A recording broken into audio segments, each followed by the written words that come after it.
আসসালামু আলাইকুম everyone, Farzana's kitchen থেকে সবাইকে স্বাগতম। আজকে আমি আপনাদের সাথে শেয়ার করব বাঁধাকপির বড়া।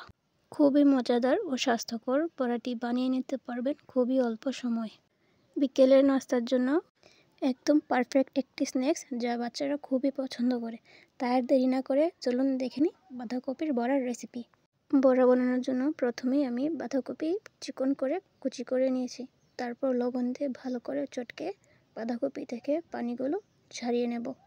দেখতেই পাচ্ছেন বাঁধাকপি চটকানোর ফলে কত পানি বেরিয়েছে। এখন আমি পানিগুলো ফেলে দেব।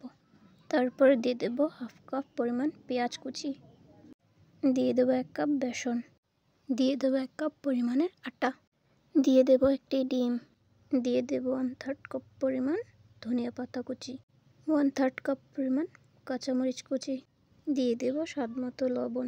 এখন দিয়ে দেব হাফ চা চামচ হলুদের গুঁড়া, হাফ চা চামচ ধনিয়া গুঁড়া, দিয়ে দেব 1/3 চামচ মরিচের গুঁড়া, হাফ চা চামচ ধনিয়া গুঁড়া। যেহেতু আমি এখানে কাঁচামরিচ দিয়েছি তাই এখানে গুঁড়া মরিচ আমি অল্প একটু দিয়েছি। তারপর সবগুলো উপকরণ একসাথে হাত দিয়ে চটকে মেখে নেব। ভালো করে চটকে আমি একটি ব্যাটার বানিয়ে নেব। আমার ব্যাটার প্রায় রেডি। এখন একটি কড়াইয়ে তেল গরম করে নেব। তারপর মিডিয়াম সাইজ করে একটি বড়া আমি গরম তেলের মধ্যে দিয়ে দেব।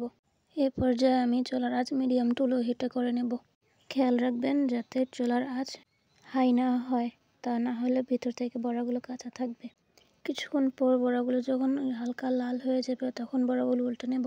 তারপর আরও কিছুক্ষণ ভেজে নেব। তারপর আবারও উল্টে নেব। বড়াগুলো যখন এরকম লাল লাল হয়ে যাবে তখন একটি বাটিতে তুলে নেব। একইভাবে আমি সবগুলো বড়া ভেজে নেব।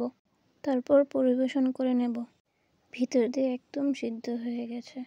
বাঁধাকপির এই বড়াটি একবার বানালে বাচ্চারা বারবার খেতে চাইবে। এরকম আরও মজার মজার রেসিপি পেতে আমাদের সাথেই থাকুন। লাইক করুন, কমেন্ট করুন,